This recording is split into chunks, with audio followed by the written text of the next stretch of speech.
All right, let's open up with a prayer. All brothers remove their head coverings. All sisters pray with their heads covered, and we face the east towards Jerusalem. Brother West, can you go ahead and open us up with prayer, please?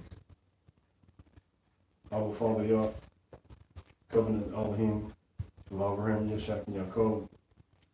We thank you, Father YAH, for allowing us to gather together tonight, Father YAH, to indulge in your word, Father YAH, and to seek you again, Father YAH, to continue to seek you. And we ask you, Father YAH, please forgive us our sins, trespasses, our iniquity, Father YAH. Thank you for your mercy, Father YAH, and for your care, Father YAH, despite our own ways, Father YAH, that do from your word, Father YAH. But we thank you, Father YAH, for putting up with us, Father YAH, and for continuing to tarry with us, Father YAH, as we stumble on this path that you set forth, Father YAH.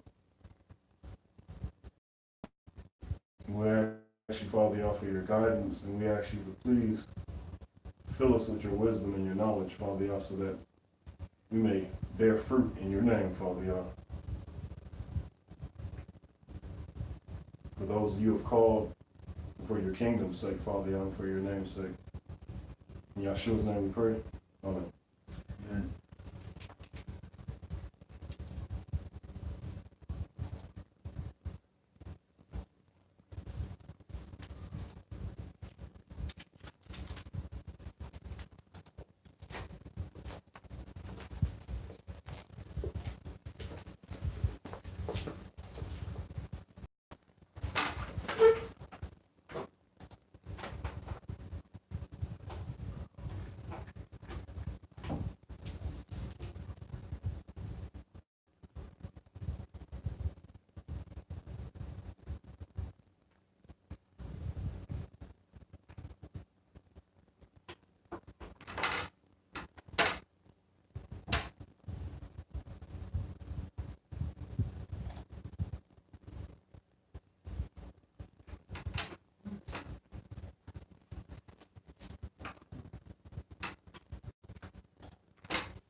All right, shalom.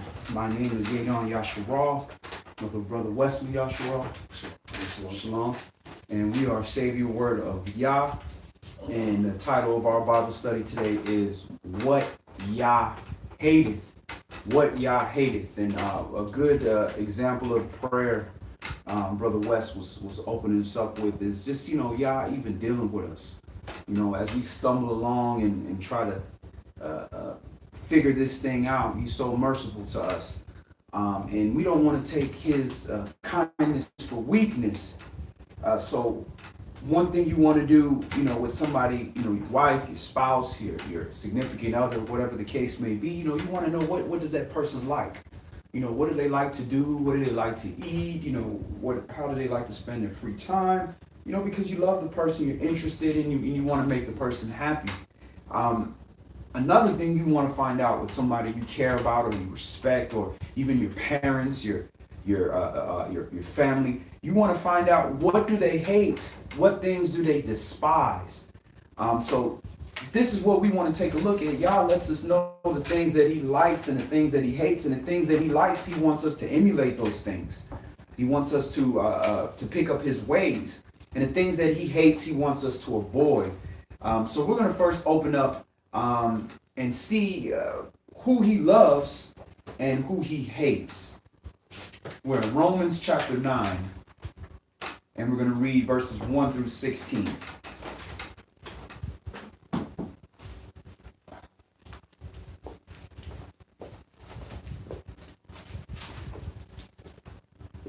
Romans chapter 9, and we're going to read verses 1 through 16.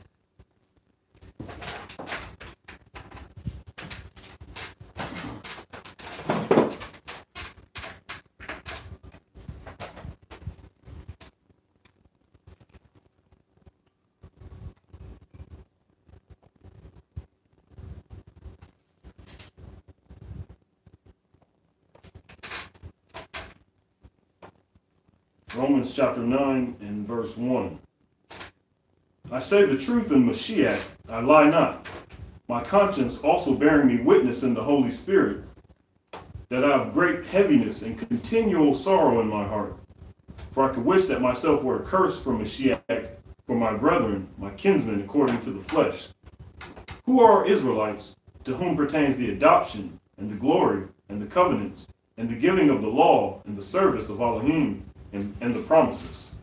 All right, so Saul's letting you know his kinsmen, according to the flesh, what gifts are given to them, what responsibility is given unto them. So he's letting you know which pertains us the adoption, the glory, the covenants, the giving of the law, the service of Elohim, and the promises. All of those belong to Yisrael. Go ahead. Romans chapter 9 and verse 5.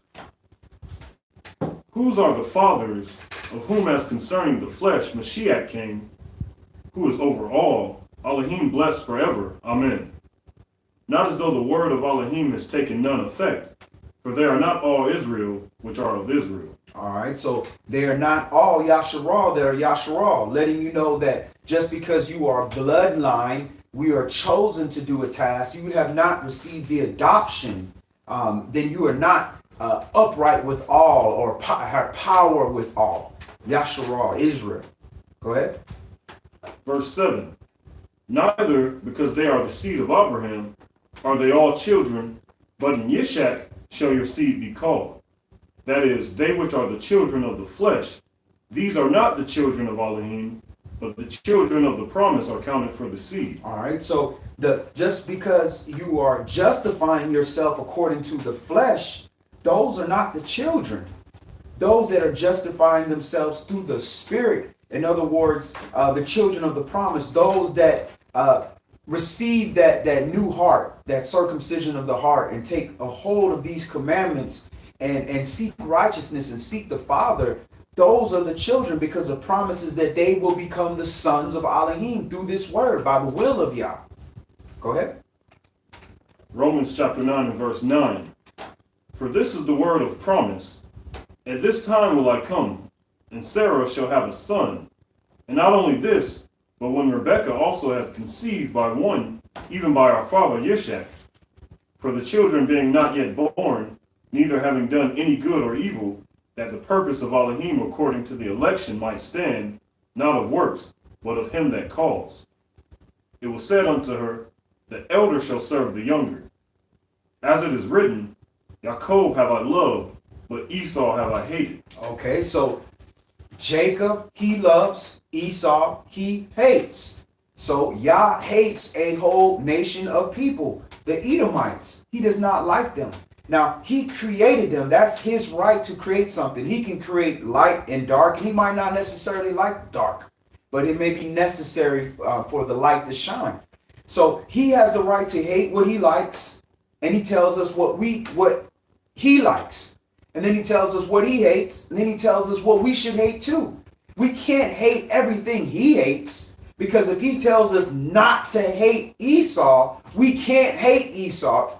The Creator can do what he wants to do. So that's why we got to make sure that we're not trying to be the Creator and trying to say, well, I'm not going to listen to you. You say, Esau is your brother, you shall not hate your brother. Then we can't hate him. But Yah can hate him because he's the Creator, and we not Yah. So we hate the things that he tells us to hate. Go ahead. Romans chapter 9 and verse 14. What shall we say then? Is there unrighteousness with Elohim? Certainly not. For he said to Moshe, I will have mercy on whom I will have mercy, and I will have compassion on whom I will have compassion. So then, it is not of him that wills, nor of him that runs, but of Elohim that shows mercy. But of Elohim that shows mercy. Now let's get right into it. Let's go to Proverbs, Mishlei chapter 6, and let's see, the things that Yah tells you that he hates. One thing that comes to mind for me is that, when questioning, why would he hate Esau and then ask us not to hate Esau? One thing that comes to mind for me, at least, which is, Yah can see within our hearts. He can see the contents of our hearts, and we can't see the contents of each other's hearts. So that's right. Something to keep in mind. I think in our own questionings and our own thoughts and our own judgments. And if he's able to pull two people out of the bloodline of Esau, Jobab, he's of Esau, and Caleb, who represented the tribe of Judah when they spied out the land. So if he can pull special vessels out of these people, then we can't wholesale hate a whole group of people just because he does. Now, he created those people for a reason, because from the womb he had these people separated. And he said the elder was going to serve the younger. So he knew already what his plan was. But again, it's not for us to try to get in his mind. If he tells us, look, these things I don't like, don't mess with these things, that's what we don't do. If he says this I don't like, but you don't hate it, I can hate it, then we just follow instructions. It's not for us to try to, justify going against what he's saying. So Proverbs, Mishlei, chapter 6.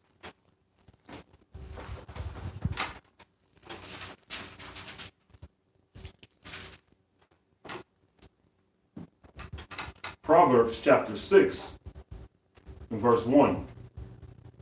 My son, if you be surety for your friend, if you have stricken your hand with a stranger, you are snared with the words of your mouth. You are taken with the words of your mouth. Do this now, my son, and deliver yourself.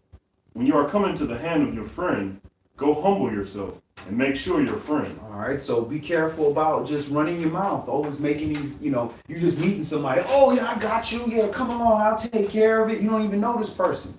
You don't even know. You're being presumptuous with your situation. Be careful with that. A lot of people do that with a good heart, and people will trap you and snare you in because they can see weakness. They can see how you're smiling, how you might be, a little intoxicated, or you're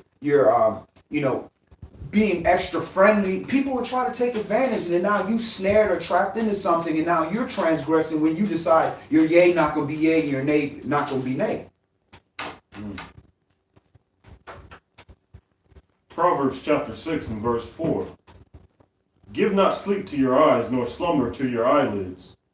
Deliver yourself as a roe from the hand of the hunter, and as a bird from the hand of the fowler.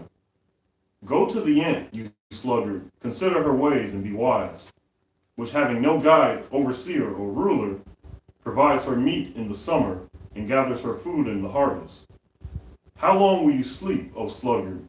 When will you arise out of your sleep? Yet a little sleep, a little slumber, a little folding of the hands to sleep. So shall your poverty come as one that travails. I think it's traveleth. Travels? Mm-hmm. Look at that word. I believe it's poverty comes as one that travels. And your want as an armed man. That's what Proverbs chapter 6, what verse was that? That was verse 11.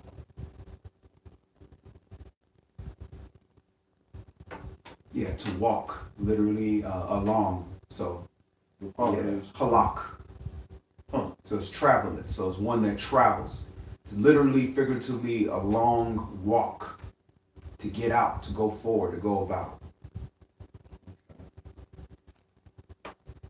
Interesting. Proverbs chapter 6 and verse 12. The naughty person, a wicked man, walks with a froward mouth. He winks with his eyes, he speaks with his feet, He teaches with his fingers. Now, why would that be considered a wicked man when he's doing all these different things? Winks with his eyes, speaks with his feet, he teaches. It's almost like a magician. Huh. You know, a magician is, and he's doing this, you know, he's trying to do all these things to get you to not, to take your attention off of what he's trying to do. Okay. So that's what I took from that. That makes sense. Makes sense. Like he's presenting an illusion. Right. Verse 14. Frowardness is in his heart.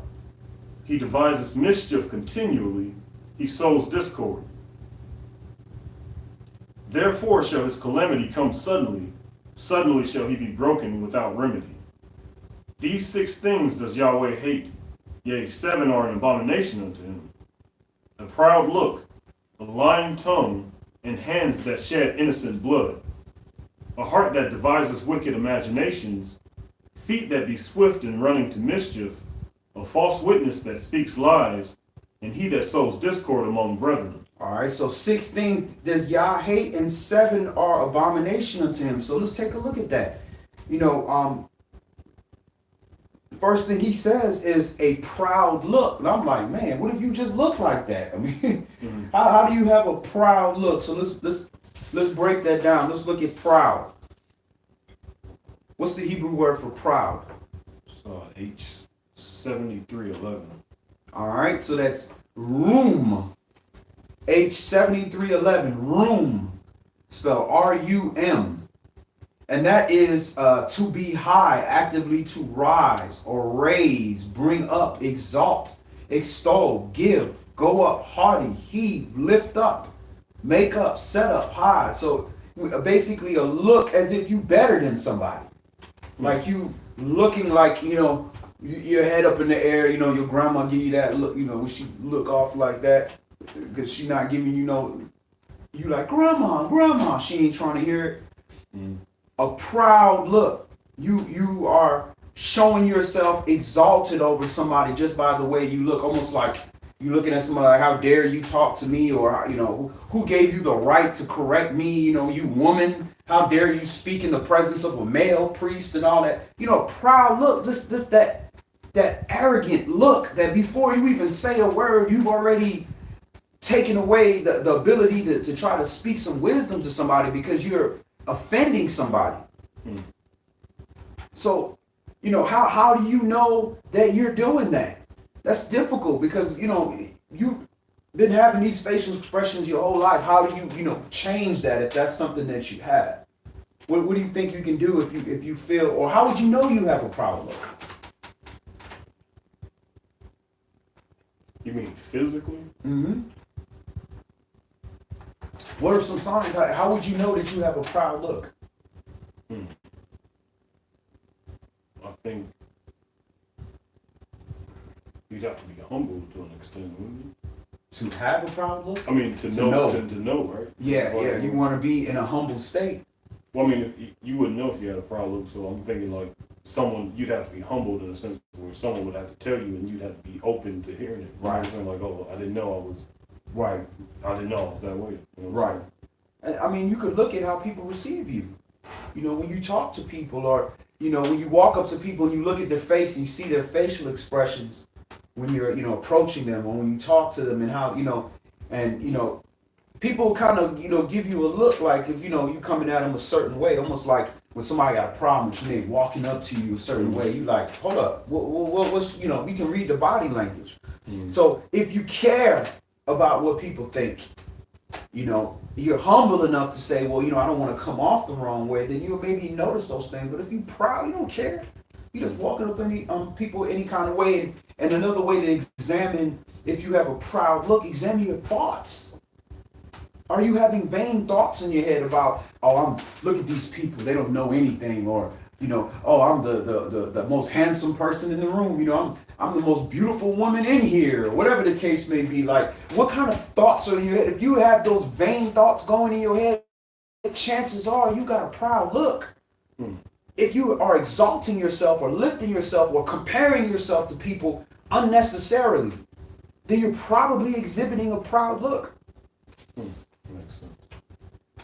All right, so then we also said, what was the next one? A proud look, a lying tongue. So the lying is shakir, which is H8267, or shekir, SHEQER, and that's basically untruth, a sham without cause, deceitfulness. So he does not like when you are operating in the spirit of falsehood. You know, he hates proud looks and people that lie. And you're lying to yourself when you have a proud look. So these things are joined together, because when you have a proud look, you're looking as if you're better than somebody. But there's no part of the body that's better than another part of the body. You need all your parts of your body. It was designed there for a reason.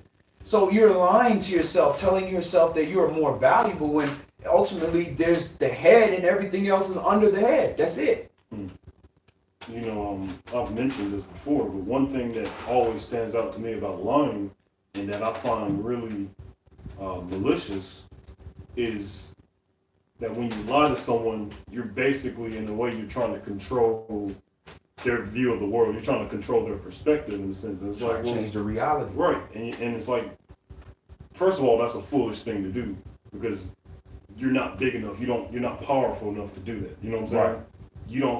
You're not the Most High. You know what I'm saying? You don't have that power. Right. And so I can see how the Most High sees that's offensive, but it's also hurtful to people. You know what I'm saying? Absolutely. When you don't give them the truth, because it's like you're denying them access to the truth when you lie to them. You know what I'm saying? You trusted them, and then instead they just giving you a false reality and not giving you the opportunity to make a decision accurately, because you're getting a false view. Right. Right.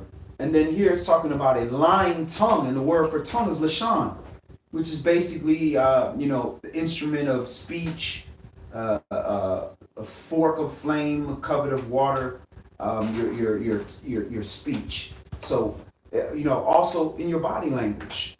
That could be also in your body language, where you're telling me shalom, but then there's no peace in your heart. You're lying with your tongue. You're telling me all this, but you got jealousy and envy and covetousness in your heart. But you're telling me shalom and hey, and smiling. That y'all don't like that. That's fake. And Elder Bimelech constantly talk about all this fakeness, just being fake. Be real. If you upset with somebody, tell them, so y'all can work it out and try to fix the situation. And then it says, hands that shed innocent blood. He does not like that. A heart that devises wicked imaginations, and feet swift to running into mischief. So wicked imaginations is just their mind is constantly on this fantasy of doing some kind of wickedness. How can I pull this wicked? How can I do more wickedness? How can I pull this off? I was having a conversation with someone the other day, and we were speaking of like the atom bomb. Mm-hmm. And just one thing that I thought about was that you would have to have a wicked imagination to have that mindset to develop a weapon that could be so destructive. You know what I'm saying? Right. I mean, that's probably just one example of like on a large scale, but you got a wicked imagination on much smaller scale than that. And did he even create that to be a bomb?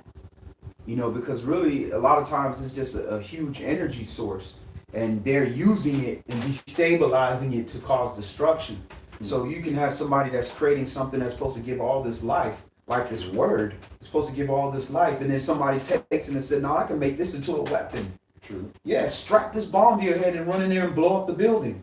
Because it says right here, death to infidels.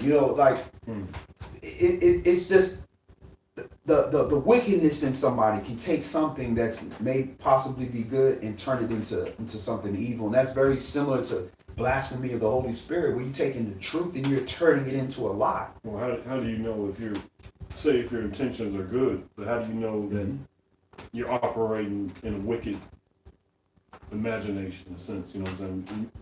Like, how do you know if your intentions are good, but you don't know it's good, the outcome is going to be wicked. Yeah, many people have good intentions. Somebody that's a criminal can say, I have good intentions for you. We're going to break in this house and we're going to make a lot of money. And you're going to be able to take care of that problem with your family that you want to take care of, right? That's good intentions. It's wicked, but it's good intentions. Right. It's Yah going to reveal your fruits by fire. He's going to reveal it. He's going to test your works by the fire. And if it survived the fire, then it was good. If it don't, it's flawed. Something wrong with it. And in your fruit, you produce good fruit. He's going to purge it so you can produce more fruit. So whenever you do something, the test of time is going to prove whether or not, what you're doing is of righteousness, because Yah's not going to let wickedness stand. He's going to knock it down. He's going to show you certain things. But ultimately, whatever you do, you run it up against righteousness. According to the word, is this lawful or unlawful? Is it expedient or not expedient? And then when what is the fruit of it? If it develops nothing but wickedness, then wait a minute. Maybe this ain't right. Something's flawed with this. The sacrifice is not being accepted. Mm-hmm. Makes sense. And then the word for mischief in Hebrew is interesting. It's like Ra, like the sun god, Ra. Ra'ah. H7451. Ra or Ra'ah. R-A-H or R-A-A-H. And that's literally evil. So it's literally evil into evil. That means whoever coming up with some evil thing, they ready to run to it. Hey, look, we seen this. We can go rob these people around the corner. We can go do this, or we can make this money hustling these people with these fake iPhones and da da da. And as soon as they hear, that sounds great. And sometimes it's not even about money. Let's just go beat this guy up over there. All right, cool. I couldn't wait to hurt somebody. And that goes with the feet tied together. Like the false witness that speaks lies. That's like a lying tongue. And then he that sows discord among brethren. Yah wants unity. He wants brotherhood. Anything that you put in the body that's causing the body to not run smoothly, your body naturally tries to get rid of it and attacks it. So it's the same thing with this wickedness. Somebody that comes around and tries to sow discord amongst brethren when they're supposed to be moving in unity, the body's going to have to attack that. Yah's going to have to attack that person because he hates that. He considers that abomination. So let's deal with the proud. Let's go to Isaiah, YAH, chapter 2. Or YAH, chapter 2. And again, the title of today's Bible study is What Yah Hateth. And if you know something in scripts, because you got a whole bunch of stuff that it's not in here that people we've heard that we swear is in here. God don't like ugly. Really? He hate ugly? Where say that? That Yah hates this or hates when people that comment. Let us know. It may or may not be in the class.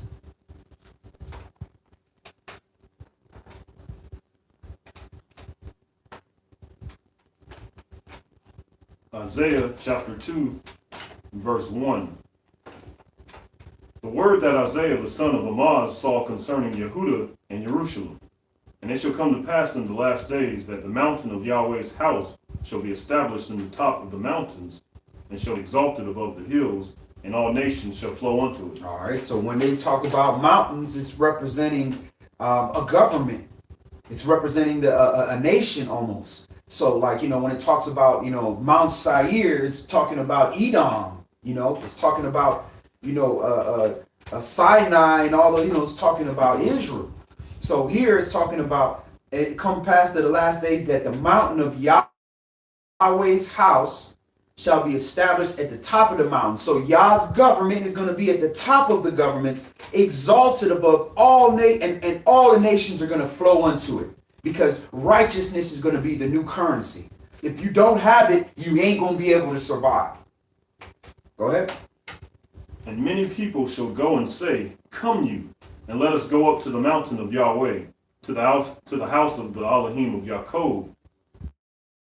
And he will teach us his ways, and we will walk in his paths. For out of Zion shall go forth the law and the word of Yahweh from Jerusalem. All right, so let us go up to the government. Let us go up to the governing nation, to the house of David, and the house of the Elohim of Yaakov, and he'll teach us his ways. So this is prophecy of what is going to happen. Now I know right now, being having a good understanding and knowledge and wisdom of this word in this captivity isn't necessarily profitable. It's not valuable, as scarce as it is, because what determines value is scarcity. Scarcity, if anybody that knows anything about economics, scarcity is what determines value, because scarcity drives up demand, supply and demand. So if something has a demand and it's scarce, it's going to be way more expensive.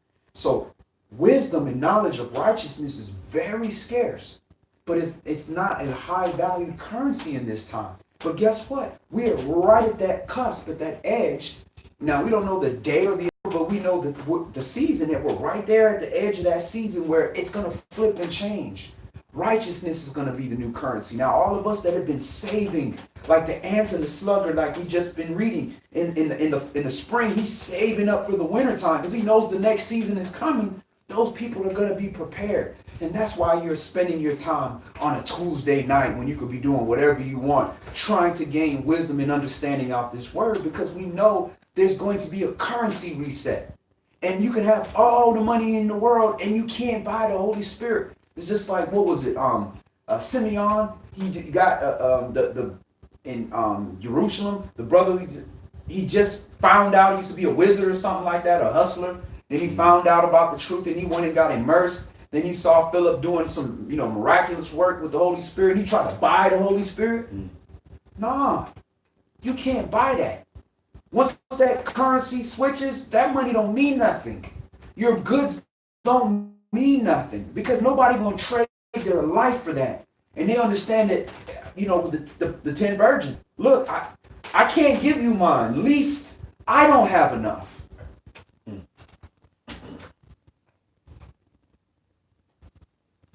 Isaiah chapter 2 and verse 4. And he shall judge among the nations, and shall rebuke many people, and they shall beat their swords into plowshares, and their spears into pruning hooks. Nation shall not lift up sword against nation, neither shall they learn war anymore. O house of Yaakov, come you, and let us walk in the light of Yahweh.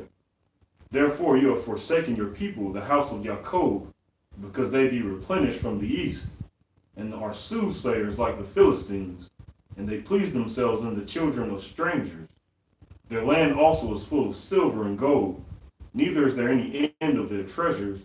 Their land is also full of horses, neither is there any end of their chariots. Their land also is full of idols. They worship the work of their own hands, that which their own fingers have made. And the mean man bows down, and the great man humbles himself. Therefore forgive them not. Enter into the rock. Hide you in the dust for the fear of Yahweh, and for the glory of his majesty. The lofty looks of man shall be humbled, and the haughtiness of men shall be bowed down, and Yahweh alone shall be exalted in that day. All right, so those proud looks are going to be humbled. So if you have a hard time trying to get them proud thoughts out of your head, them conceited, arrogant thoughts, and you can't fix your face to be, more presentable to your brothers and sisters, y'all gonna take care of all that. Because when he takes away your ability to have a lofty look, because you starving just like everybody else, you running for your life, you in fear. You ain't having no proud look on your face when you in fear, when you running for your life.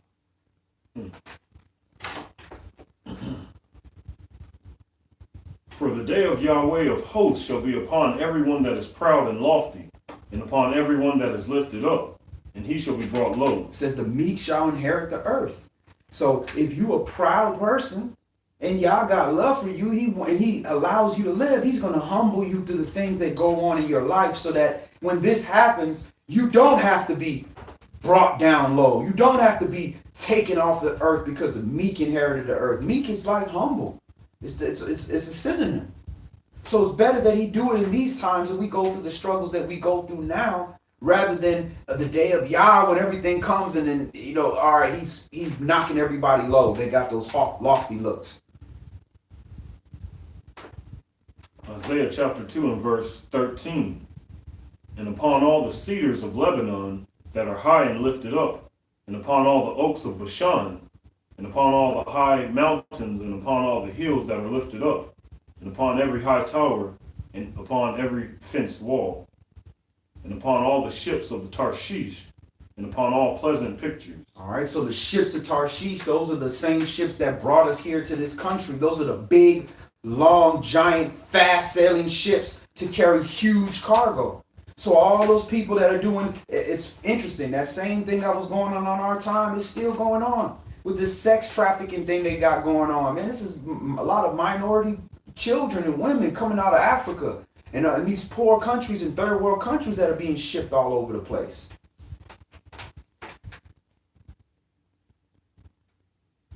Verse 17. And the loftiness of men shall be bowed down, and the haughtiness of men shall be made low, and Yahweh alone shall be exalted in that day. And the idols he shall utterly abolish, and they shall go into the holes of the rocks, and into the caves of the earth, for fear of Yahweh, and for the glory of his majesty, when he arises to shake terribly the earth. All right, and we already seen evidence of that. They got all these underground bunks. For some of you that drive those the tractor Class A drivers, you know some of y'all got those clearances to go in them underground bunkers to deliver, with the goods in those secret bunkers that they got and those secret highways they got going from Mexico all the way to California and all that. They've been put all these things in place because they think they're going to run away from the judgment, but it's not going to happen. In that day a man shall cast his idols of silver and his idols of gold, which they made each one for himself to worship, to the moles and to the bats, to go into the clefts of the rocks and into the tops of the ragged rocks for fear of Yahweh, and for the glory of his majesty, when he arises to shake terribly the earth. Cease you from man, whose breath is in his nostrils, for wherein is he to be accounted of? And that's the sentence for all the proud people. It's right there. He's going to cause these people to run because they know I can't come. They're too proud to repent. It even talks about, people's faces deteriorating off their bones and they literally would still refuse to repent. That's being proud. That's what pride gets you. Where you refuse to bow down to something that's greater than you, that you will never match. All right, let's go to Proverbs chapter 12. Mishlei chapter 12.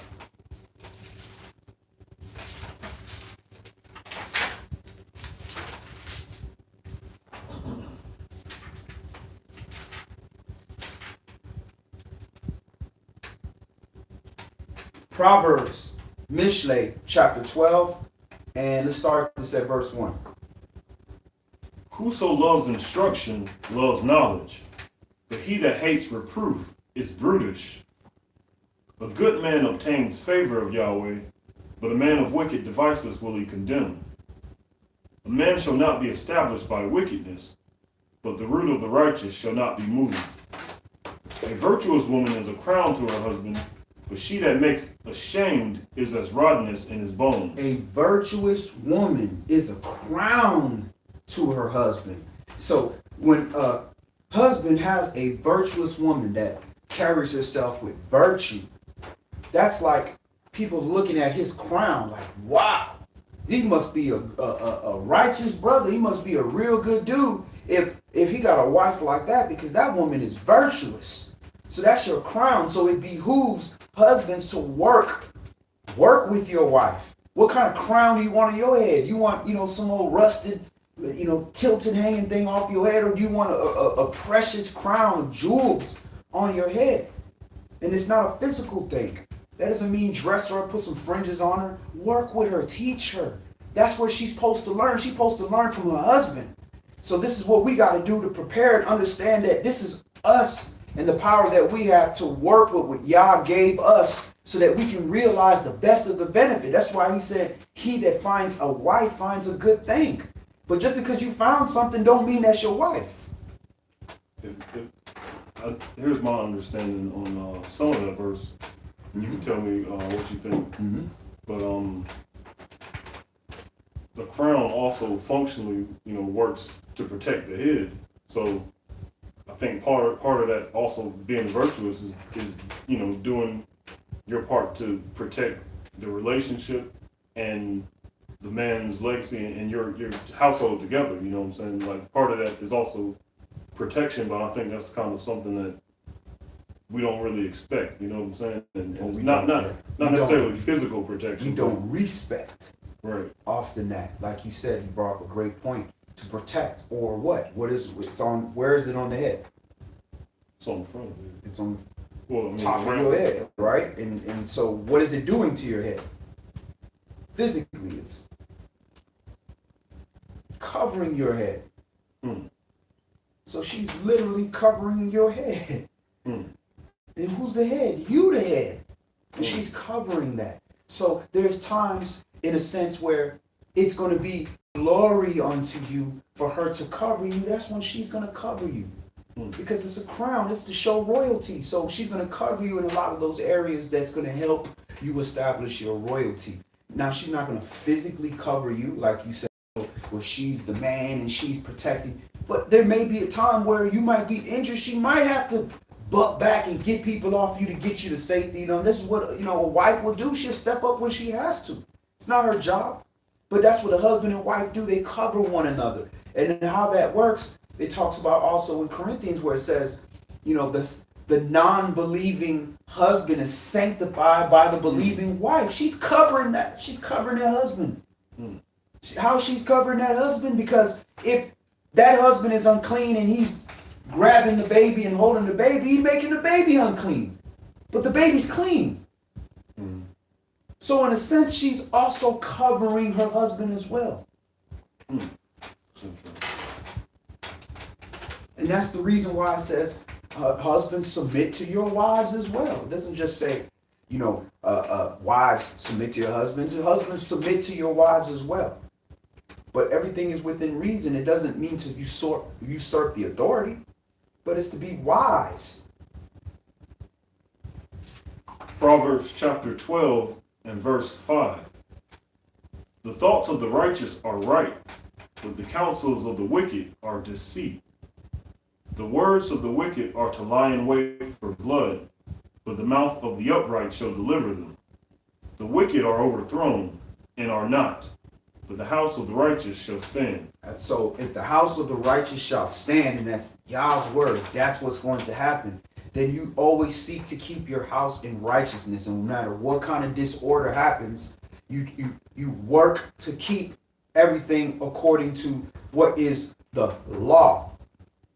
Commandment is your guide. The law, which is righteousness, is what you're trying to establish in your house. And you know that, okay, things might shake. It's just like the wind. When it blows the trees, whatever, they might bend or sway, but they're not going to break because they rooted properly in the ground. So you want your house rooted in this word, built on this bedrock of this word and not in the sand, which is all these vain doctrines. Verse 8.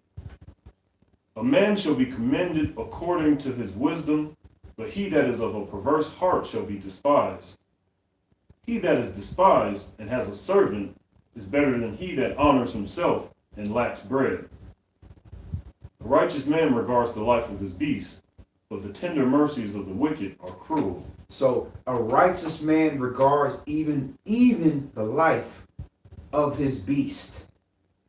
So he's even caring about the animal. So if you care about the animal that works for you, that you pay for, that you literally own, how could you not care for your brother or sister or somebody of another nation just because they're not an Israelite or, they're a white person or whatever the case may be? That's not righteous. Because are you saying that the animal more valuable than that human being? Not to talk bad about any other people, but there are some cultures that are like that. Right. We're very familiar with it. Right. Will honor their beast above their fellow humans. You're gonna get 3 years for electrocuting a dog, but you gonna get, no time for killing a wholesale person because he resisted. Like, he said, I couldn't breathe. He should have just held his breath, died quietly or something. I don't know.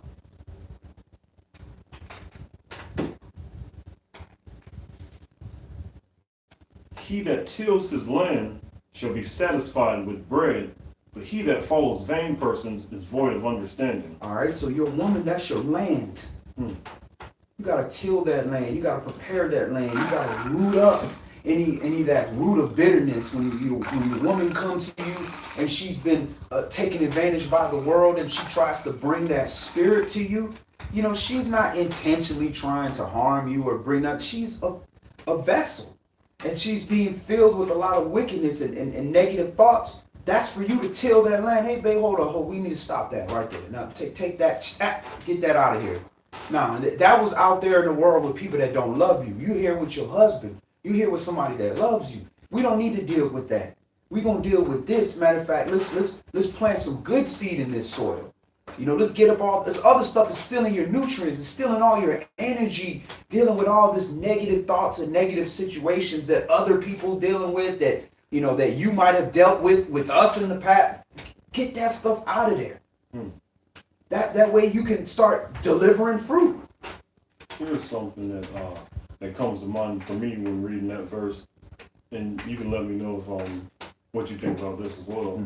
But one thing that for me that I learned is a lot of people kind of when you hear the word environment, they think about nature, right, and this or that. But a lot of people don't really look at other people as their environment. Exactly. And part of the habitat, I guess. Right. And because it's like, okay, here's an example of what I mean by looking at other people as your environment. Say you're with a happy family, right? You all in one house, right? Everything's wonderful. Then next thing you know, you find out that your wife cheated.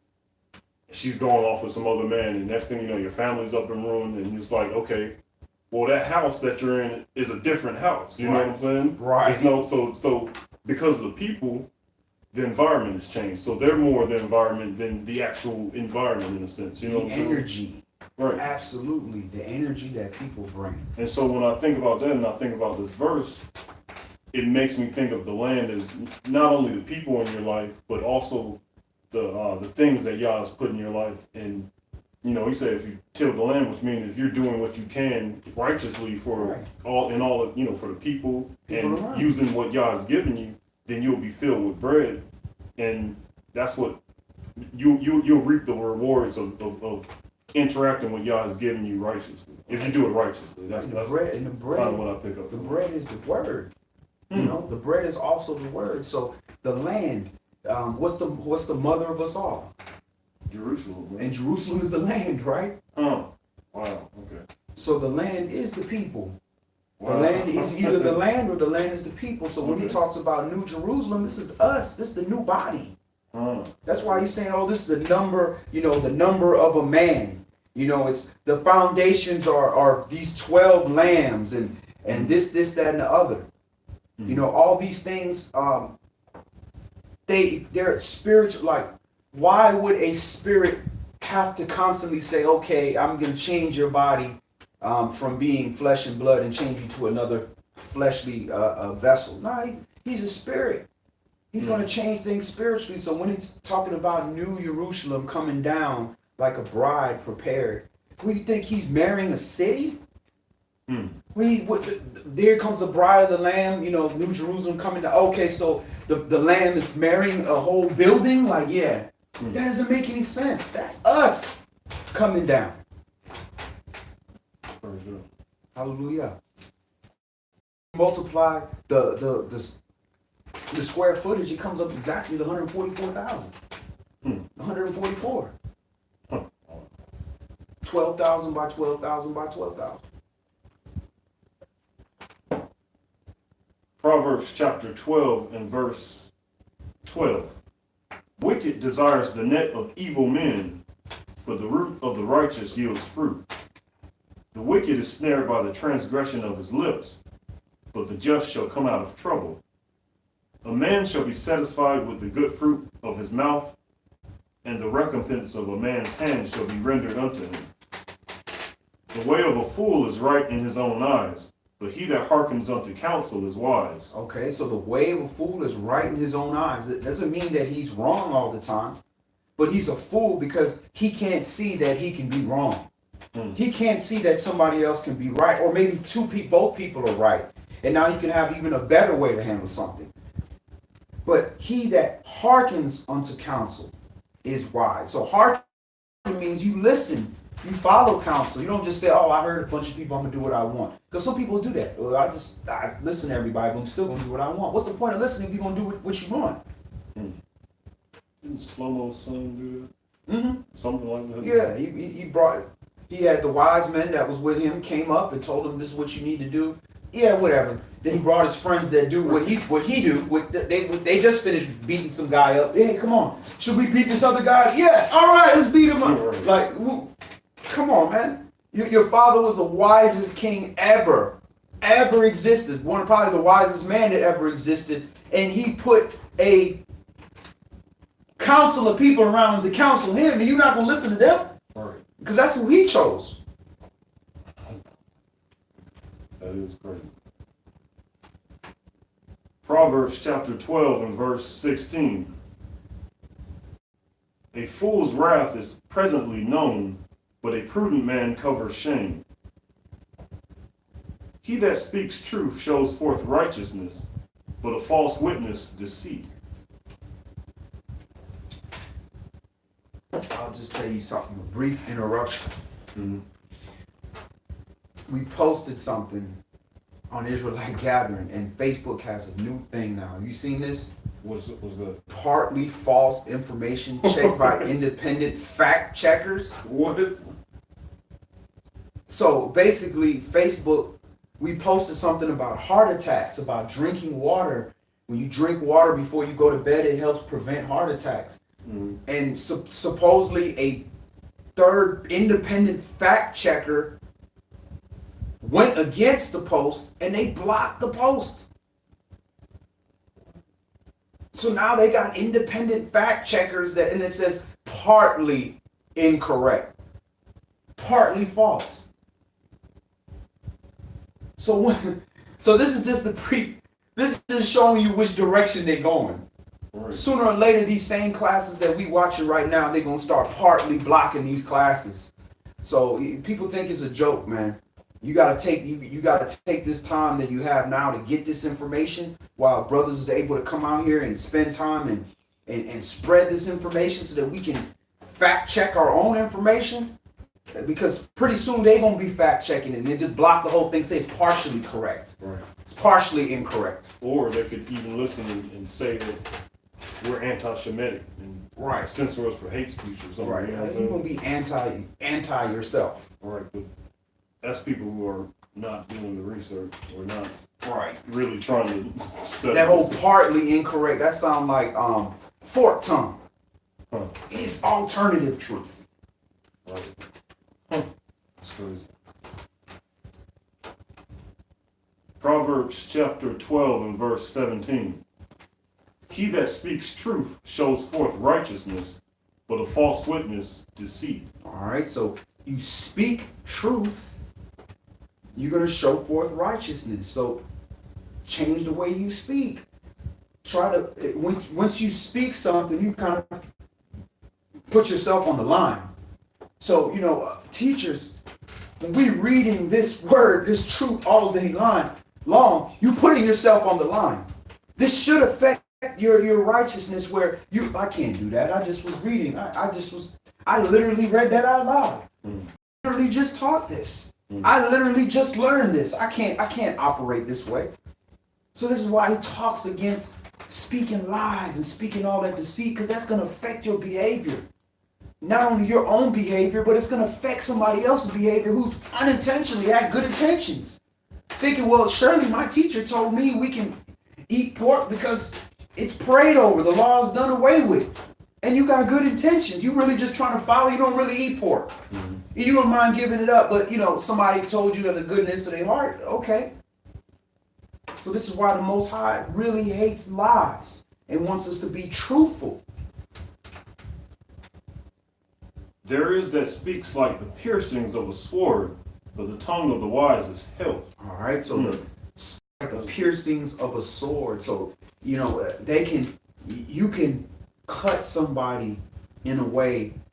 For example, if you need to do surgery, what would you rather? The surgeon with the scalpel or the samurai with the sword? Yeah, good luck with that. Which one would you like? So if you are getting some surgery and you put the anesthesia in your sleep and the nurses and pass me the scalpel. All right. And he's cutting them open and then you want the scalpel. If your ass got shot and you bleeding to death and they gotta cut, this limb is destroyed and they gotta cut that thing off, you want him to try to sit there with a scalpel and try to cut through every ligament and you're bleeding to death, man. Get that, chop that thing off and cauterize the thing, burn, because that leg is gone. But everybody gonna be gone if you don't deal with it properly. What would you want? Would you want him to take the scalpel and say, well, let me try it, it's gonna take some time to get through this bone, but it's gonna be a precise cut. Nah. So when you're talking to somebody or you're interacting with somebody, how would you want to be talked to? Is it an emergency where, look, you don't got time for that? Or is it a situation where, I can take my time and I can speak softly because I've been there, I understand. I know why you believe this lie. Because I was lied to too. One thing that comes to mind for me there is that, something I'm learning to do, is just sometimes a lot of people will speak to people and they think they can just approach them anyway or talk to them anyway because what they're saying is truthful or correct. But, you got to be tactful with it, you know what I'm saying, when you're talking to people, because especially us as black men, is like black men, I'll use the quotations. Right, the air quotes. Right. But everyone knows what I mean when I say right. That. But of course. Because our voices are naturally powerful, I mean, we're more than likely Judas, so we had a lion like power to our voice. And so it's something we gotta, especially when like dealing with women or younger children or whatnot, to kind of like realize that can be overbearing for them, you know what I'm saying? Right. Especially when we're trying to rebuke or admonish, or you know what I'm saying? Especially if they're not used to it. Yeah, they had no exactly. male figures. That too. Now, they need to be used to that because the world not finna sit here and talk to you like a little 8-year-old for the rest of your life, especially once you start looking threatening. They gonna deal with you differently. But you have to be cognizant of that fact. That's like carrying a sharp sword. I remember my teacher told me, YAH, he was like, you got a sharp sword. You got to be careful because when you say things, your words got weight and they cut. And that's just like having a sharp sword laying around. You don't want your kids to accidentally get cut by that sword. Or because you swinging it around willy-nilly, not paying attention. You better keep that thing sheathed and for when it's time to pull out the sharp sword. So I had to kind of think, I was like, what, I need, I always took it because I was, from when I came, like, bro, man up, bro. Right. It ain't nothing but some words. And if it's not given to you to hurt you, it might hurt your feelings for a few minutes, but when you sit and look at what's being said, what's the weightier matter? Right. But when he said that, I thought about that with that parable, and I was like, that makes sense. So no, you don't want to approach people like that. But see, this is the thing. People who do that, they act like, oh, they like that with everybody. No, they not. When they want something or they need, or they know that it's going to be a problem if they speak, so they know how to soften it up and say what they want, or when they need something from you, they just don't care. Right. Now, there's other times where, when you're dealing with elders and things like that, there's more strategy and wisdom and all that stuff, as well as bitterness tied into that, which can affect that. But the average person, that's, is younger and, has, should be more humble. Look at how you talk. Deal with how you talk with people. Elders, again, elders not supposed to be sitting here just cussing you out, but, the elder will have a little bit more leeway because he has life wisdom. He has a resume showing that Yah has approved something to the point where he's allowed him to be here to counsel you. You know, one thing I do like also is it says, but the tongue of the wise is health, and that's one thing, like, I agree that, you know, I do think people should be able to have that, especially men should be able to have that toughness, be able to hear tough things, you know what I'm saying? Because, I mean, that's the only way you're going to, you can't sugarcoat some stuff. Right. But I do think it's also wise to, like, it says the tongue of the wise is health, so you should also be able to Heal. Right, heal and build people up with your words as well, you know what I'm saying?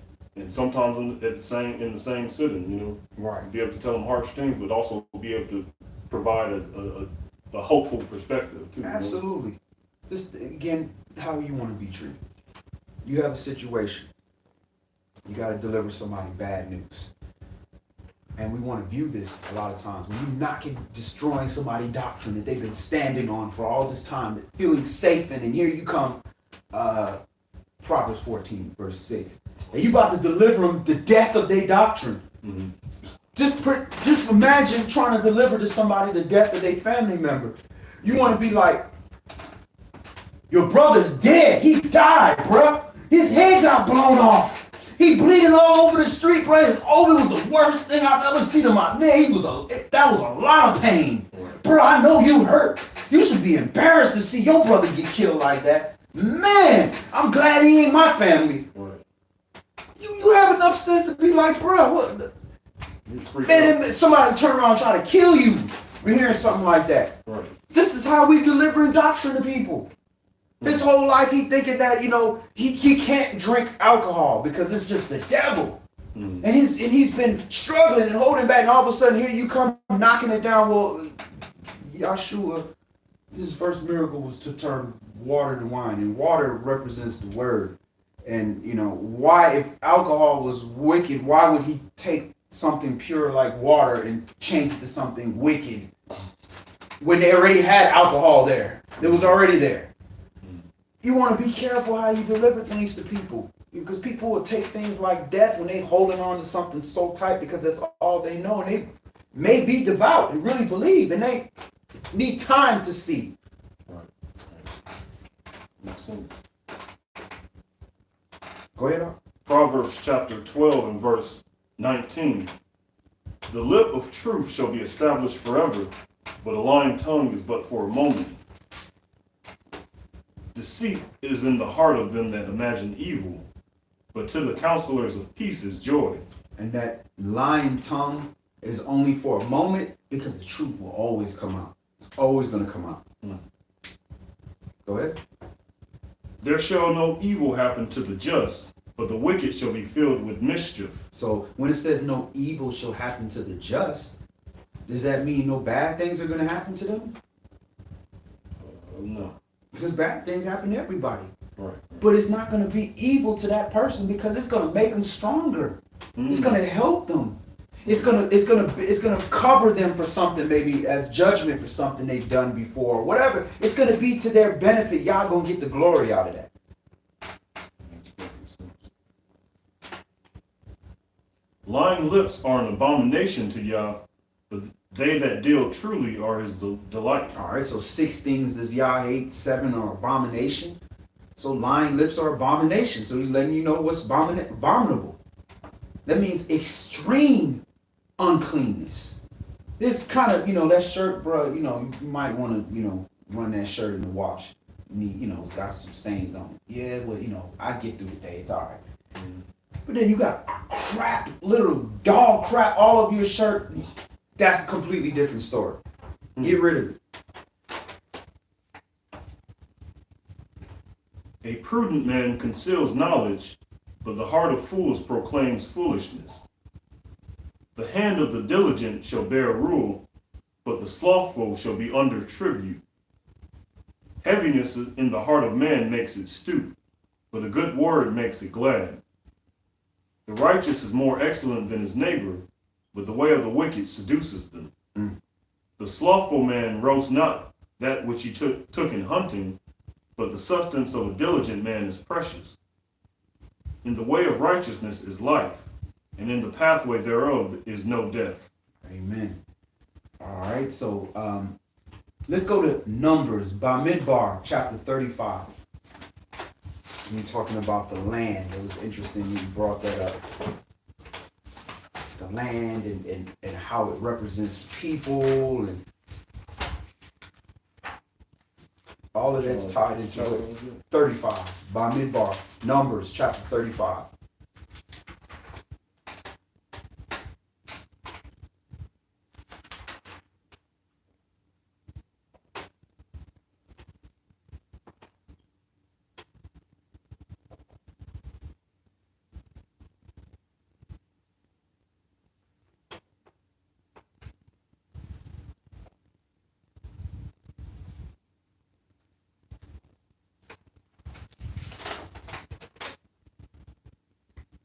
Numbers 35 and verse 1. And Yahweh spake unto Moshe in the plains of Moab by Jordan near Jericho, saying, Command the children of Yasharal that they give unto the Levites of the inheritance of their possession. Drop to verse 9. Start at verse 9. Numbers chapter 35 and verse 9. And Yahweh spake unto Moshe, saying, Speak unto the children of Yasharal, and say unto them, When you be come over Jordan into the land of Canaan, then you shall appoint your cities to be cities of refuge for you, that the slayer may flee there, which kills any person at unawares. All right, so if you accidentally kill somebody, car accident or something, stuff like that, where you didn't mean, you didn't have beef with them and try to run them over with your car and say it was an accident. But an accidental killing, these cities are carved away, 3 on one side of the Jordan, 3 on the other side of the Jordan, so that you can go over there and wait till judgment, so you can be judged to make sure that it's safe or not, that it was righteous or not righteous, or there was no unrighteousness in it, and also to protect you from the family member. So Yah knows that, listen, there's certain kind of pains and hurts in a person that will make you lose your sanity, where you just so hurt that you can't be responsible, so they got to protect that person from themselves. Verse 12. And they shall be unto you cities for refuge from the avenger, that the manslayer die not, until he stand before the congregation in judgment. And of these cities which you shall give, 6 cities shall you have for refuge. You shall give 3 cities on this side Jordan, and 3 cities shall you give in the land of Canaan, which shall be cities of refuge. These 6 cities shall be a refuge, both for the children of Yasharal, and for the stranger, and for the sojourner among them, that everyone that kills any person unawares may flee there. All right, so when Yahshua was put up and they had a chance to free him or free the murderer, they chose, oh no, we're going to free the murderer. And Pilate said, look, I already interviewed him. I can't find nothing wrong with this guy. My wife having dreams about him. I'm really scared. But, I'm scared of Rome and I'm scared of y'all. I'm in a bad situation, but, my intuition say leave this man and leave this stuff alone. And what did the people say? They wanted to kill him. And they said, when he washed his hands, he said, look, let his blood be upon us and our children. Let his blood be upon us and our children. Who are they children? Us. So his blood is on us. So we inadvertently slayed the lamb. We slayed Yahshua. Didn't even know it. We weren't around. But that blood is upon us. So pay very close attention to these cities of refuge, because there is a slayer, a manslayer, who is out here killing all of the people that killed Yahshua. Out there. And to be safe from that, we have to go to the city of refuge. And we remain there. Let's continue reading. Numbers chapter 35 and verse 16. And if he smite him with an instrument of iron, so that he die, he is a murderer. The murderer shall surely be put to death. So if you hit somebody with iron over the head and you say, I really just wanted to knock him out, but you kill him, you're still a murderer. And if he smite him with throwing a stone, wherewith he may die, and he die, he is a murderer, the murderer shall surely be put to death. Or if he smite him with the hand weapon of wood, wherewith he may die, and he die, he is a murderer, the murderer shall surely be put to death. The revenger of blood himself shall slay the murderer, when he meets him, he shall slay him. But if he thrust him of hatred, or hurl at him by laying in wait, that he die, or in enmity smite him with his hand, that he die, he that smote him shall surely be put to death, for he is a murderer. The revenger of blood shall slay the murderer when he meets him. But if he thrust him suddenly without enmity, or have cast upon him anything without laying of wait, or with any stone wherewith he may die, wherewith a man may die, sink him not, and cast it upon him, that he die, and was not his enemy, neither sought him harm, then the congregation shall judge between the slayer and the revenger of blood, according to the judgments. And the congregation shall deliver the slayer out of the hand of the revenger of blood, and the congregation shall restore him to the city of his refuge, where he was fled, and he shall abide in it. He shall abide in it unto the death of the high priest, which was anointed with the holy oil. All right, so the death of the high priest, when the high priest dies, what happens? When you have one high priest and he dies, what happens?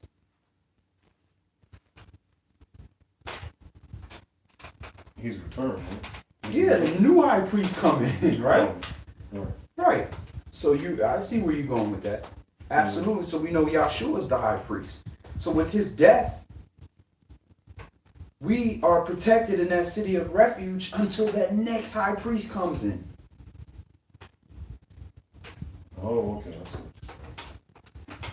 So we are protected from the revenger of blood when we are in the cities of refuge, and we are to stay there protected until the new high priest comes in. So there's a in between space from one to the next. All right. Numbers chapter 35 and verse 26. But if the slayer shall at any time come without the border of the city of his refuge, where he was fled, and the revenger of blood find him without the borders of the city of his refuge, and the revenger of blood kill the slayer, he shall not be guilty of blood. All right, so the revenger of blood, the adversary of the devil. Look, hey, they left their hedge of protection. You know, they knew they was men slayers. They knew that. So y'all, you can't blame me. You said anybody that come outside of this hedge of protection, that's on them. So it says right there, he's not guilty of blood because you made error, and here's the mercy. You decided to step outside the mercy. So if you get caught slipping, that's not wicked adversary. That's you. You didn't follow instructions. Verse 28. Because he should have remained in the city of his refuge until the death of the high priest. But after the death of the high priest, the slayer shall return into the land of his possession. All right, so it doesn't say that as soon as he steps outside of his hedge, he's just going to get struck by lightning and die. It don't say that. You get comfortable staying outside of the hedge of protection. You don't die right away. You think it's all good. But eventually it's going to catch up to you. When it catches up to you, it's righteous murder. It is what it is. So with us being in that current state of being men slayers, because the blood of Yahshua is on us, literally as covering, is our covering, but also put on us by our forefathers, we need to seek to get in the hedge of protection of Yah, in the cities of refuge, so that you're getting so close to the return of the adversary, the devil. He's coming to slay, because the adversary, the devil, gonna come first. Then after he comes, then comes the high priest. So we know the slayer is coming out first, then the high priest. So we want to get into the safe place. If you know you outside of the hedge, and he said, oh, there comes that guy. Oh man, I killed his brother. You better get your behind in that hedge of protection. So we can't see the physical slayer coming our way, the revenger of blood. We can't see him physically like we can a man, like, oh, there he goes, let me get back in here. But what we do is given instruction includes of when he's coming and what to look out for to let you know that he's here. So that would let us know when we need to start making our ways to this hedge of protection. All right, you can stop there. Let's move on. Let's go to Tehillim chapter 36. Psalms chapter 36.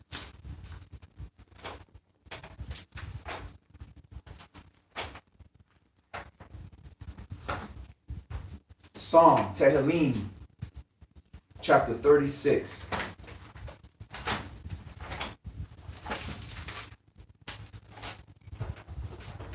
And we're going to start that at verse 1.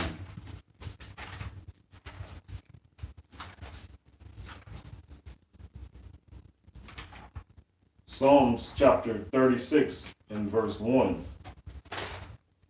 The transgression of the wicked says within my heart that there is no fear of Elohim before his eyes. For he flatters himself in his own eyes until his iniquity be found to be hateful.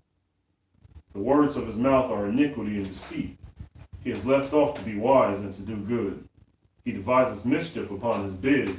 He sets himself in a way that is not good. He abhors not evil. He hates not evil. He devises mischief upon his bed. So isn't it the feet that is, or a mind with evil imagination and feet that's quick to run towards mischief? Well, he's sitting around here devising this wickedness. Ra'ah. He's just sitting around thinking about it. How can I get this done? That's the spirit. Go ahead. Your mercy, O YAH, is in the heavens, and your faithfulness reaches unto the clouds. Your righteousness is like the great mountains. Your judgments are great, deep, O Yahweh. You preserve man and beast. How excellent is your loving kindness, O Elohim. Therefore the children of men put their trust under the shadow of your wings. They shall be abundantly satisfied with the fatness of your house, and you shall make them drink of the river of waters. All right, so if you go to verse 7, it says, the children of men put their trust under the shadow of your wings. So wings will be kanaf, and shadow of your kanaf. Now the kanaf has the tzitzit on it, which represents the laws, the statutes and commandments. And the law is what? What of to come? A shadow of things to come. So the children of men are putting their trust under the law, the commandments, which is a shadow of things to come. So it's giving a shadow. It's not the exact thing, but you can see the similitude, the shape of what it is. They shall be abundantly satisfied with the fatness of your house, and you shall make them drink of the river of your pleasures. For with you is the fountain of life, in your light shall we see the light. O continue your loving kindness unto them that know you, and your righteousness to the upright in heart. Let not the foot of pride come against me, and let not the hand of the wicked remove me. There are the workers of iniquity fallen. They are cast down and shall not be able to rise. All right. Jump forward to Tehillim, Psalms chapter 83. And this is, again, evil imaginations and feet that's swift to run to evil. Keep not you silence, O Elohim. Psalms chapter 83 and verse 1. Keep not you silence, O Elohim. Hold not your peace and be not still, O El. For lo, your enemies make a tumult, and they that hate you have lifted up the head. They have taken crafty counsel against your people and consulted against your hidden ones. And that's what people are literally doing. They have taken crafty counsel against your people and consulted against your hidden ones. The manner of evil that we have to resist on a daily basis is on a whole new level. It's on another level. The devil has been doing this for so long. He's been training us for so long to have this reprobate mind that we have to struggle against wickedness. when we're not even thinking about it. It's just teleported into our heads. Just by walking down the street, by turning on the TV, by hearing the radio, by looking up in the sky, everything. It's constantly in there. They literally took crafty counsel and sat and figured out how can we destroy this group of people over this group of people. That is the nature of what we're dealing with. And until you realize that and acknowledge that, you just in dreamland. You don't really know what's going on. But because we don't want to feel that, what's the word? We don't want to feel that unprotected, exposed, or what's the right word I'm looking for? Vulnerable. We don't want to feel that vulnerable. We want to just, that ain't true. The world ain't like that. Well, guess what? This stuff is documented that they take the time to write out whole case studies of how they're going to do these things to us as a people. So you thought that those people just disappeared from the earth, that they didn't have children? And if it was written in a time where you were even alive, you think the people that worked with them or worked on that ain't here? What was that, the document that was written to basically regulate slaves? I forgot the name of it. It was you're talking Willie about Lynch? Yeah, the Willie Lynch documents. Yeah, that's a good example of that, you know. I think Esau wrote that. Who else would know Israel like that? I don't think anybody else would understand us like that. We're a peculiar people. That got to be somebody that's very, very close.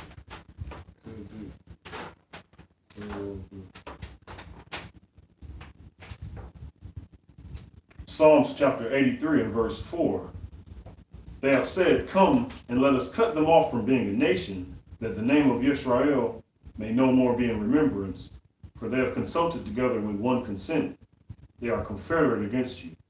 The tabernacles of Edom and the Ishmaelites of Moab and the Hagarenes, Gebal and Ammon and Amalek, the Philistines with the inhabitants of Tyre, Asher, who is also joined with them.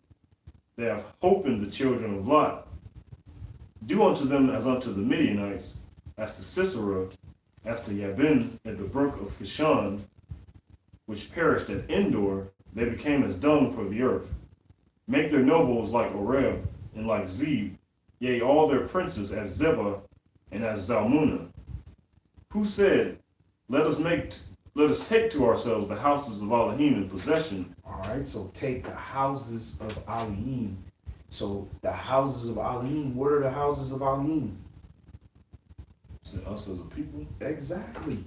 Take us. We house the Spirit. We read that in Romans chapter 9. All the promise, the giving of the law, the gifts, all that comes to us. So they trying to take the houses of Elohim in possession. He's like, do I need a house? I dwell in a thick cloud. I don't need a house. But if I want to dwell here on this earth, you the temple. You is where I'm going to house the Spirit. And these people are coming to one consent to trick us, to keep us down, to keep us in their possession. Because when we're in their possession, they inadvertently blessed.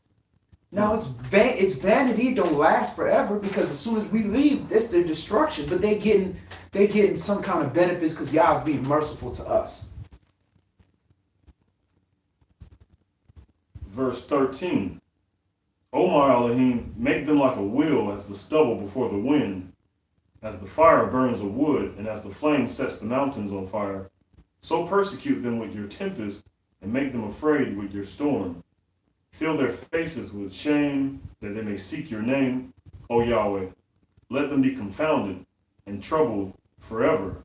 Yea, let them be put to shame and perish, that men may know that you, whose name alone is Yahweh, are the most high over all the earth.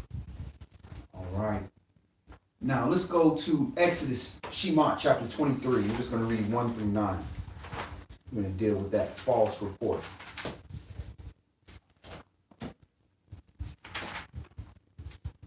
Exodus, Shemot, chapter 23, and we're going to read verses 1 through 9. You shall not raise a false report. Put not your hand with the wicked to be an unrighteous witness. All right, so it's a flat out commandment. Thou shalt not lie. We should have already known that. But not only shall you not lie, but you shall not lie against somebody. That's a double transgression. You shall not follow a multitude to do evil, neither shall you speak in a cause to decline after many to wrest judgment. And that's all working with lying. Now, you should not follow a multitude to do evil. That means when a bunch of people are lying on somebody and you don't know, you just start spreading the lie. You following a multitude to do evil. A bunch of people are lying about somebody you don't know for sure, but what if it's a lie? Right. And now you just, because everybody's saying it, you saying it. Right.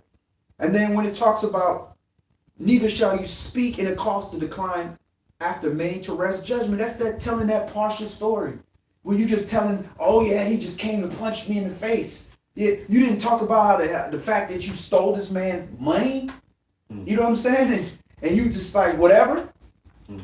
You causing people to rest judgment where they're not hearing the full story. If you meet your enemy's ox or his donkey going astray, you shall surely bring it back to him again. If you see the donkey of him that hates you lying under his burden and would forbear to help him, you shall surely help with him. So y'all don't care whether or not the other person is doing right to you or is a good person or you like him or not. It's not about that person. It's about YAH. You represent him. So you're supposed to do his instruction. Your righteousness does not depend on the righteousness of another individual. And if we can understand that concept, we would stop going back and forth. That spirit could get cut off. But that demon jumped back and forth, back and forth, back and forth because nobody's upholding the law. So the person that's breaking the law is coming at you, and now he's putting a demon on you, an unclean spirit towards you, but he's getting through your head because you refuse to stay inside your head. Now you go jump out and try to go deal with that demon because you in the flesh, and now that spirit is jumping back and forth, and the other person's confused because they don't know why you acting this way. And then you confused because you don't know why this person coming against you, and that demon just, once the job is done, he gone. Now you got two people that got discord amongst each other because nobody wanted to uphold the law. You shall not wrest the judgment of your poor in his cause.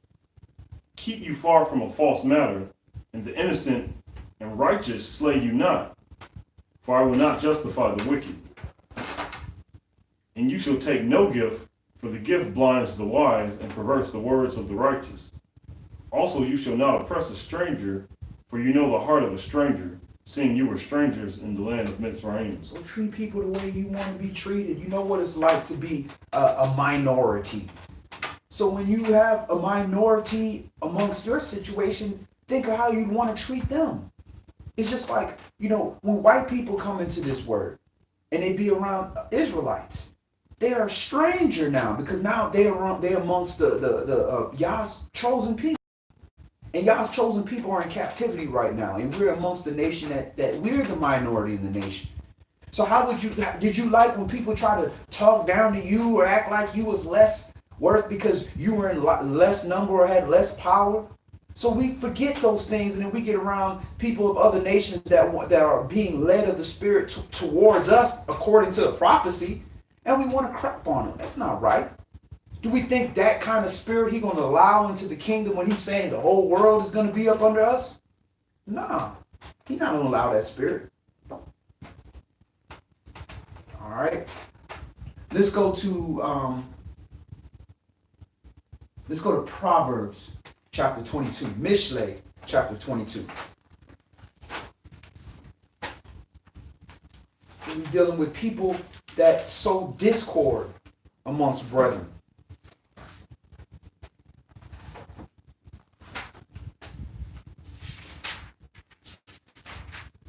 Proverbs, Mishlei, chapter 22. And let's start this at verse 1.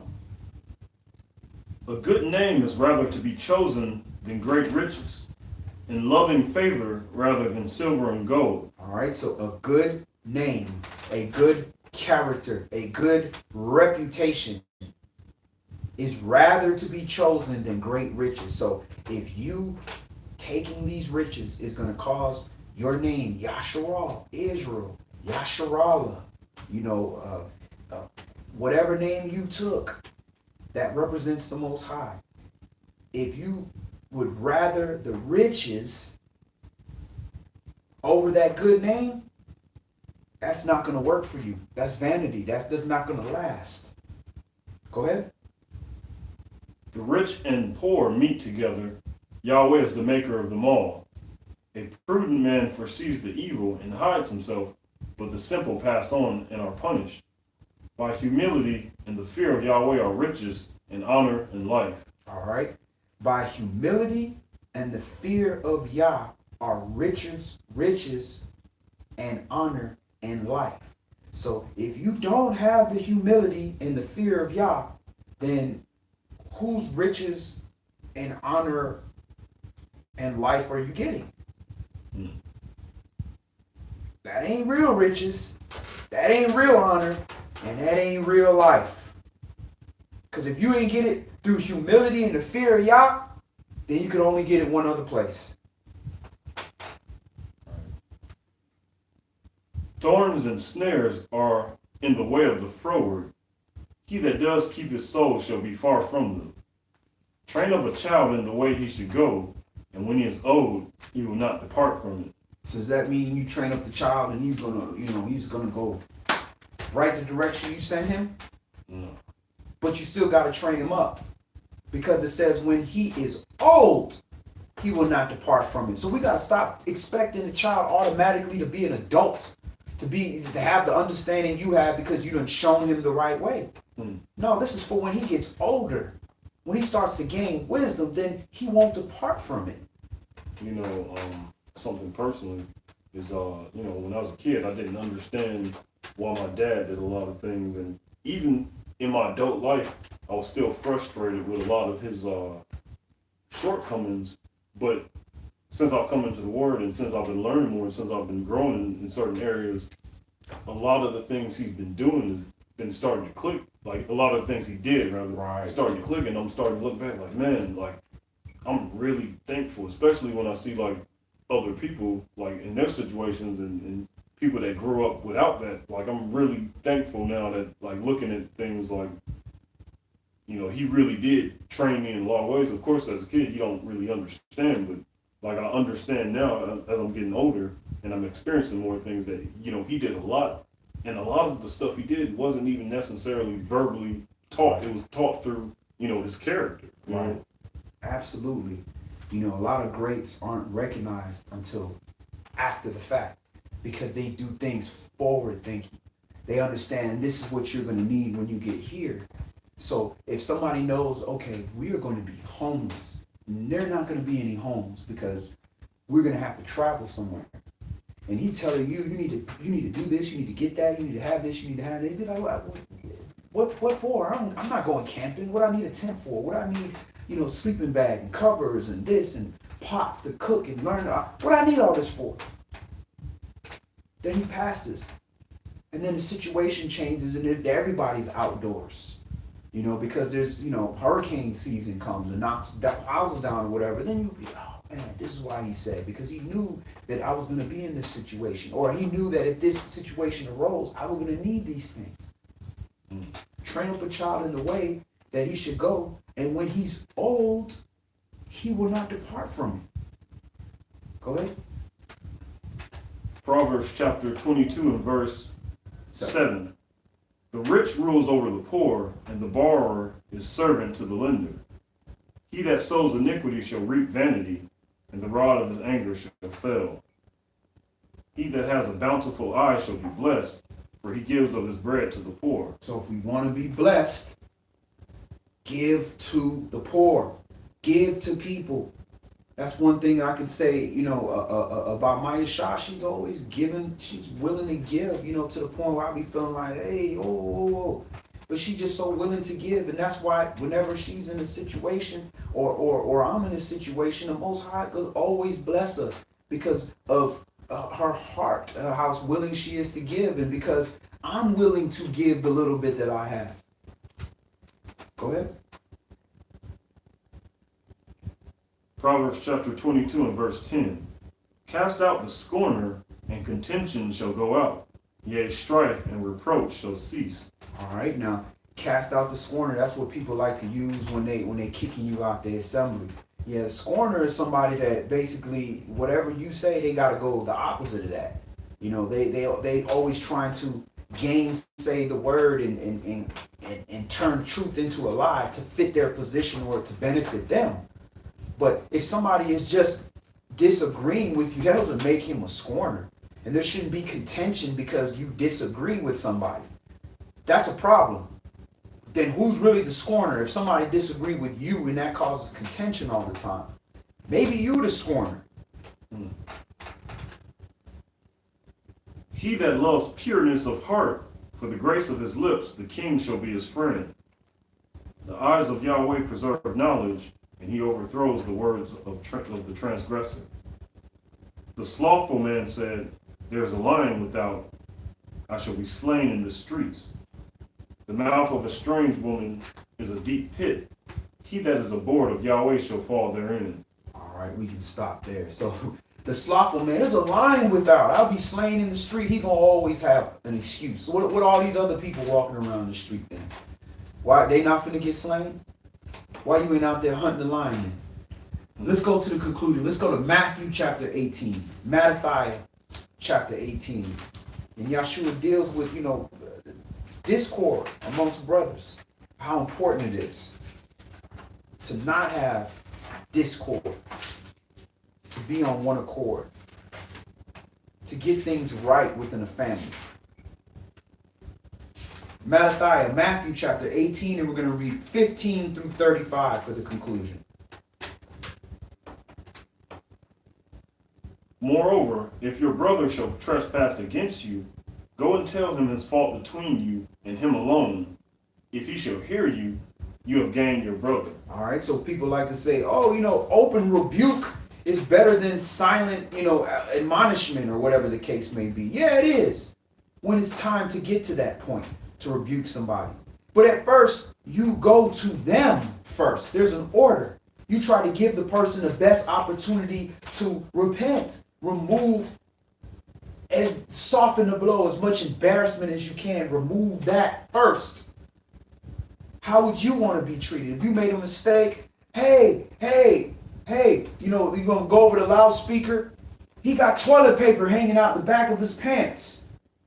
Obviously, that's a mistake. Go to him first. And probably, would you want somebody to do that to you?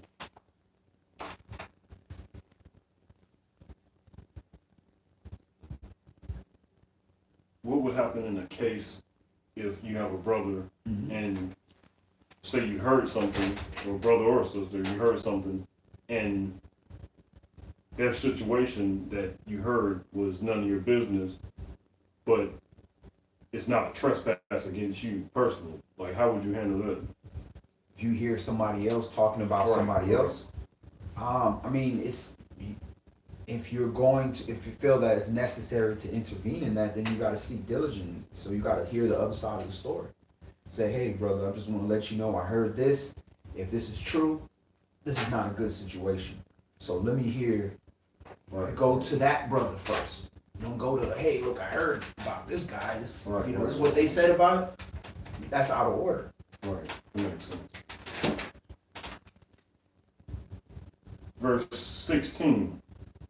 But if he will not hear you, then take with you one or two more, that in the mouth of 2 or 3 witnesses every word may be established. And that's not only just for you.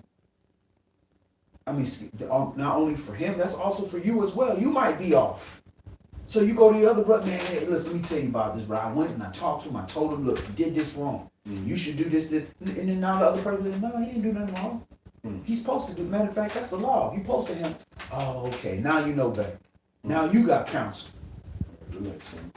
But if you are correct and the other person is wrong, now you got another witness to say, look, you might think that I'm a jerk. I don't know nothing, but I know surely you respect this brother here because he's a solid brother and he agrees. So we're presenting to you. What do you have to say about that? And if he shall neglect to hear them, tell it unto the assembly. But if he neglect to hear the assembly, let him be unto you as a heathen man and a publican. So this order, all right, so you bring the person, he don't hear, you got 2 or 3 witnesses, you don't want to hear, fine. Now you bring it to the whole assembly. Hey, listen, we have brought this to this man. We said he's in this transgression. He don't give 2 flying nothing about it. Do you agree? The person, do you agree? No, whatever, I'm going to do what I'm, all right. But then you can't do that here. I'm sorry. Because you can't be out in open transgression and think that you're going to fellowship with the saints. Now, we all have issues, and it doesn't mean that you got to fix everything right away, but you got to acknowledge and say, listen, at least if you can see it. If you can't see it, you don't understand, that's a different story.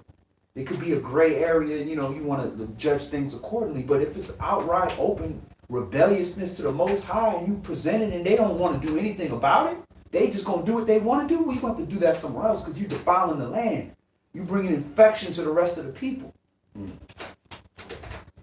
that doesn't mean you throw out good people that are struggling with something that they're trying to overcome, and they've acknowledged that, then we carry each other's burdens like that. That's different.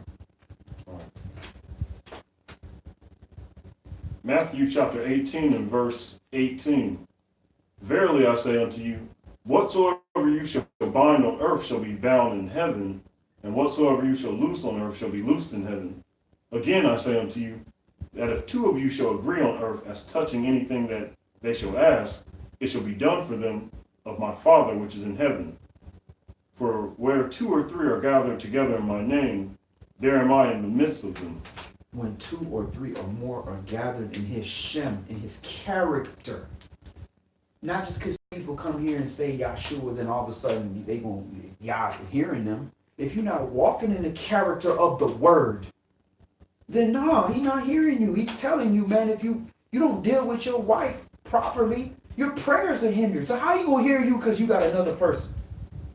Now, if the other person is walking in righteousness and he's also praying for you so that your transgressions can be forgiven, then now that's where love covers a multitude of sin.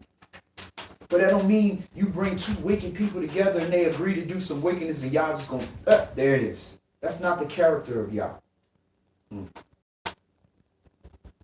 Then came Peter, Kepha, to him and said, Master, how oft shall my brother sin against me and I forgive him? Till 7 times. He thought that was a good thing. 7? I forgave you 7 times. Yeshua said unto him, I say not unto you until 7 times, but until 70 times 7.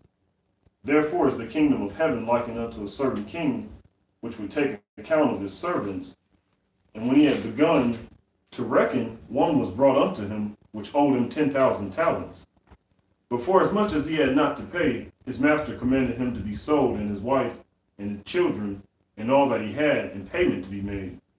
The servant therefore fell down and worshipped him, saying, Master, have patience with me, and I will pay you all. All right, so if you look in this parable here, it jumps a little bit back and forth. In verse 20,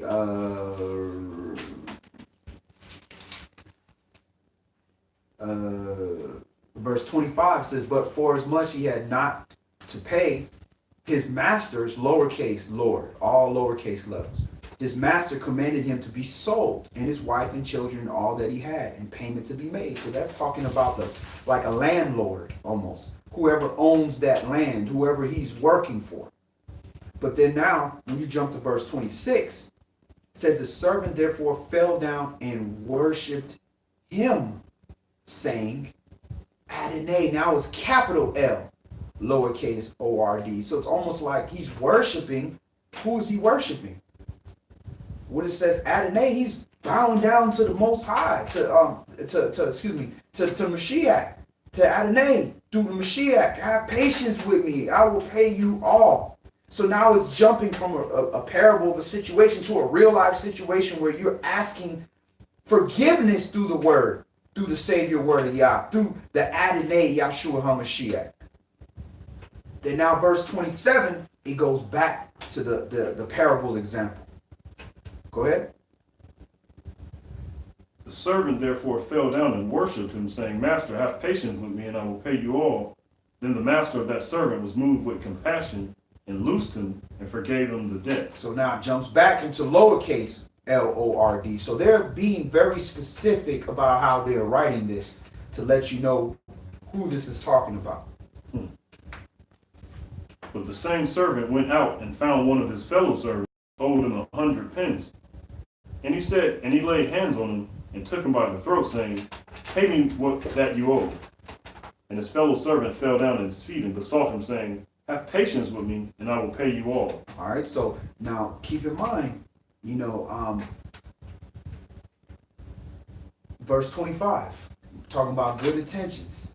But for as much as he had not to pay, his master commanded him to be sold, and his wife and his children and all that he had, and payment to be made. So he has good intentions. He's grabbing his, look, give me this money you owe me. They about to put me and my family in jail and all this stuff. But wait a minute, didn't the master have compassion on you? Right. He had compassion on you. So why you not having compassion with your brother? But in his mind, I got to get this money because they're threatening my